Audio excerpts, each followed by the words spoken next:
Huwa ni mpenzi mwana michezo, aswe mpenzi wa klabu kubwa Tanzania. Hapa tunazungumzia klabu ya Simba Sport.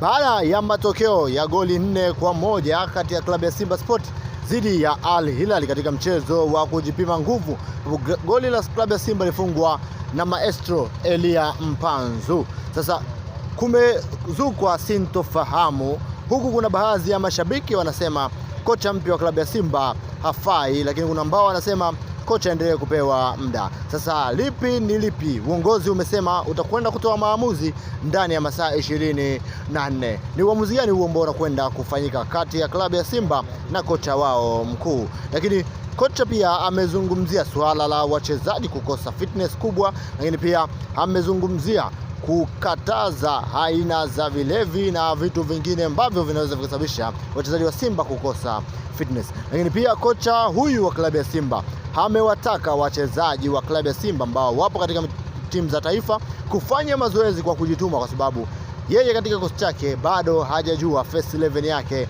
itakuwa namna gani, na hii imeendelea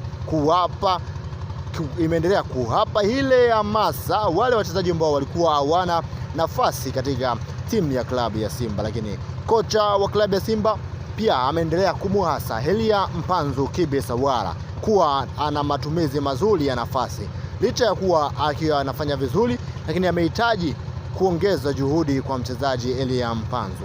Sasa ni kipi ambacho mashabiki wa Simba wanaweza kukisema kuhusiana na kocha huyu ambaye sasa ameshajiunga na klabu ya Simba Sport na mazoezi yamekwisha anza? Mechi za kirafiki, mchezo wa kwanza amefanikiwa kushinda, na mchezo wa pili klabu ya Simba amepoteza goli 4-1. Licha ya kwamba ilikuwa ni mchezo wa kirafiki, kuna watu wanaendelea kuibua hisia kali na wengi wanaonyeshwa kupigwa na majonzi makali kwa sababu ya klabu ya Simba kufungwa. Usahau kusubscribe, tunakutana wakati mwingine. Simba nguvu moja.